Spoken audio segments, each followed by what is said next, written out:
అందరికీ నమస్తే. నేను మీ జర్నలిస్ట్ గొంగడి సీనన్న. రోజు రోజుకు వాడంపేట నుంచి నాదర్గుల్ వెళ్ళే ప్రధాన రహదారిలో ఎక్కడా చూసినా కూడా యాక్సిడెంట్లు అవుతున్నాయి. ఇంతకు ఈ యాక్సిడెంట్లు కావడానికి కారణం ఏంది? మరి ఎందుకు ఈ విధంగా రీసెంట్ ఒక 6 రోజుల క్రితం చూసుకున్నట్టయితే ఒక యువకుడు బలి, మళ్ళీ 3 రోజుల కింద చూసుకున్నట్టయితే ఒక మహిళా బలి, మళ్ళీ రోజు రోజుకి ఈ విధంగా వీళ్ళందరూ చనిపోవడానికి కారణం ఏంది? పూర్తి వివరాలు తెలియజేయడానికి మనతో పాటు బడంగపేట గ్రామానికి చెందినటువంటి గ్రామస్తుడు తన ఆవేదన వ్యక్తం చేయడానికి మనతో పాటు ఉన్నాడు. మరి ఇంతకీ ఏం జరిగింది, ఎట్లా జరిగింది, దీని కారణం ఏందనేది అంశాలు మొత్తం అన్నతో తెలుసుకునే ప్రయత్నం చేద్దాం. అన్న నమస్తే. నమస్తేనా. ఎట్లున్నవే సీనన్న? అన్న బాగున్నా, మీరెలా ఉన్నారు? చెప్పాలి, ఇంతకు ఏంది మరి బడంగపేటలో అభివృద్ధిలో భాగంగా ఎట్లా కొనసాగుతుంది? బడంగపేట అభివృద్ధి పరంగా అని అంటారు కానీ ఈ పాత గ్రామం అయితే అభివృద్ధి ఏం లేదండి. పాత గ్రామం అభివృద్ధి లేదు. పాత గ్రామంలో ఉన్న ప్రజలకు అన్ని సమస్యలే ఉన్నాయి. రెండోది రోడ్డు వెడల్పు అని మన ఎమ్మెల్యే గారు గత 4-5 సంవత్సరాలు అని చెప్తుంది. రోడ్డు విస్తరణ అన్నది మార్కింగ్ అయింది, అన్నీ అయినాయి, కానీ రోడ్డు విస్తరణ చేస్తలేరు. ఇది ఏంటంటే రాజకీయ లబ్ధి కోసము వాళ్ళు ఈ రోడ్డు తీస్తే నాకు ఓట్లు పడతాయో పడయో అని వాళ్ళ బాధ గురించి చేయడం లేదు. వాళ్ళ స్వార్థానికి సామాన్య ప్రజలు బలవుతారు, వాళ్ళ కుటుంబాలు వచ్చి రోడ్డు మీద పడుతున్నాయి. సో వాస్తవానికి ఈ రోడ్ ఏదైతే ఉందో మన బడంగపేట కమాన్ నుంచి మొదలు పెట్టుకున్నట్టయితే నాదర్గులు ఇంతకీ ఎన్ని ఫీట్ల రోడ్ ఇది శాంక్షన్ అయింది? ఇది 100 ఫీట్ అని ఫస్ట్ చెప్పారండి. వచ్చి ఇక్కడ కమిటాల దగ్గర కూడా మార్క్ వేసారు, 100 అన్నారు. గ్రామస్తులు మాకు రెంటర్స్ అవి ఉన్నాయి, కొద్దిగా ప్రాబ్లం అవుతున్నారు.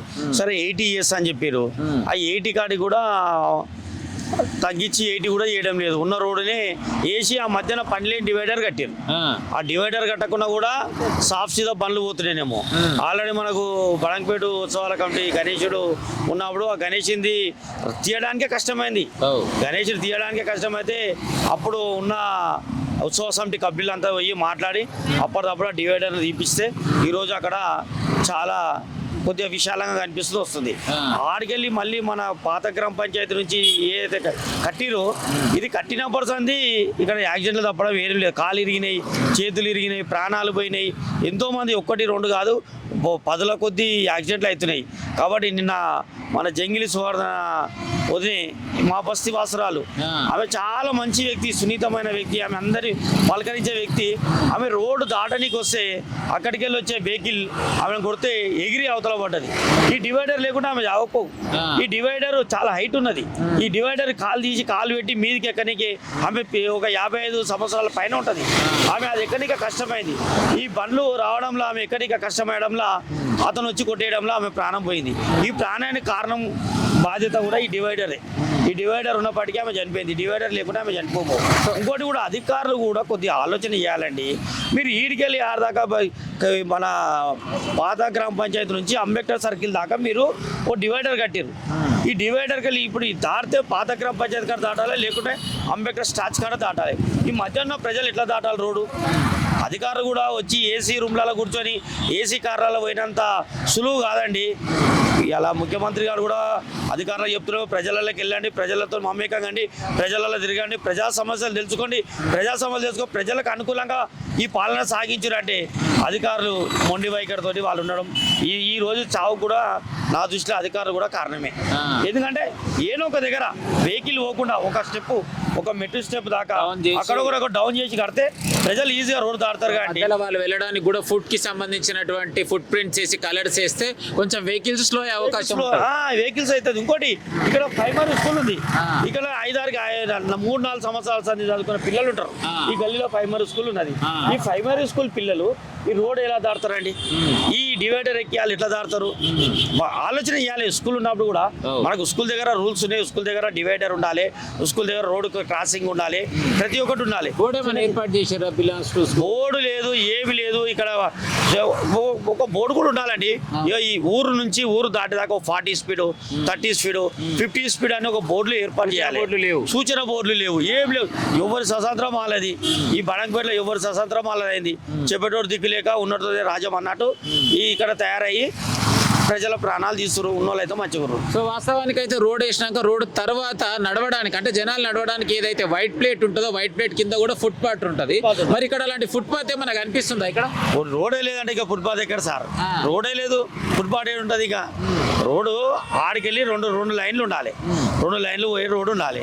ఇప్పుడు ఈ రోడ్డు ఇంత పెద్ద రోడ్డు చేశారు. బడంగపేటలో డైలీ లేకన్నా కూడా 1 లక్ష పైన వెహికల్స్ పోతాయి. 1 లక్ష పైన వెహికల్స్ పోతాయి. 1 లక్ష పైన వెహికల్స్ పోయేదానికి ఎంత పెద్ద రోడ్డు ఉండాలి, ఎంత పెద్ద రోడ్డు ఉండాలి, అవగాహన ఉండాలి, ఆలోచన విధానం ఉండాలి. ఆలోచన విధానంతో పనిచేయాలి. ప్రజాప్రతినిధులు కానీ, ప్రజల సర్వెంట్లు కానీ, అధికారులు కానీ ఎవరైనా కూడా ఆలోచించాలి. ఎమ్మెల్యే గెలిచి 2.5 సంవత్సరాలు అవుతుంది. ఎమ్మెల్యే ఇప్పుడు ఉద్ధరించింది ఏం లేదు, ఇక్కడ చేసింది ఏం లేదు. ఎమ్మెల్యే ఇప్పటిదాకా ఒక అభివృద్ధి ఫలానికి వచ్చి ఒక అభివృద్ధి చేసింది లేదు.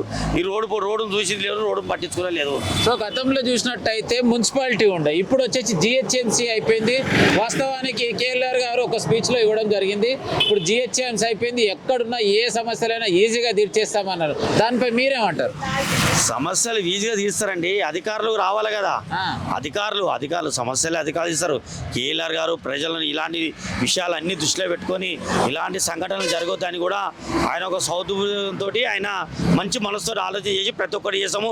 రాష్ట్ర ముఖ్యమంత్రి గారు విల్లింగ్ ఉన్నారు, సమస్యలను పరిష్కరించడానికి విల్లింగ్ అని కూడా చెప్తారు. కానీ సమస్యలు పరిష్కారం చేయాలి, అధికారులు రావాలి, ఎక్కడ ఏం సమస్యలు చేయాలి.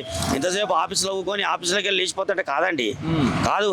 ఇలా ముఖ్యమంత్రి గారు 5 తారీఖు నుంచి ఎంత పెద్ద ఆఫీసర్ అయినా సరే ప్రజలలో తిరగాలి, గురుకులాలు కానీ ప్రభుత్వ బళ్ళు కానీ అన్ని విజిటింగ్ చేయాలని కూడా ముఖ్యమంత్రి గారు 5 తారీఖు టార్గెట్ పెట్టారు. ఆ టార్గెట్ ప్రకారం అన్న కూడా ఈ అధికారులు బయటకు వెళ్తే చాలా సమస్యలు బయటకు వెళ్తాయి. సో ప్రధానంగా చూసుకున్నట్టయితే మీ బడంగపేట గ్రామానికి సంబంధించినటువంటి ఇష్యూస్ కావచ్చు, ప్రాబ్లమ్స్ కావచ్చు, ప్రధానమైన ఏమేమి ఉన్నాయి, ఏమేమి ఇంకా ఎక్కువ అవసరం మీ గ్రామానికి? ప్రధానమైన రోడ్ అండి. రోడ్డు మీరు ఈ టైంకు 5 o'clock ఇంత ట్రాఫిక్ ఉందండి.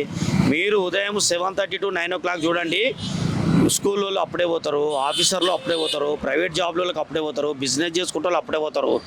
అంబేద్కర్ స్టాచ్యూ నుండి నీకు చిట్టంబాయి మూల దాకా నీకు మొత్తం ట్రాఫిక్ జామ్ ఉంటుందండి. చాలా ట్రాఫిక్ జామ్ ఉంటుంది. ఎంత అసలు చిన్నపిల్లలు నడవలేనంత డేంజర్ ఉంది ఈ రోడ్డు. కాబట్టి ఈ ప్రధానంగా ఈ రోడ్డును ఫస్ట్ విస్తరణ చేయాలండి.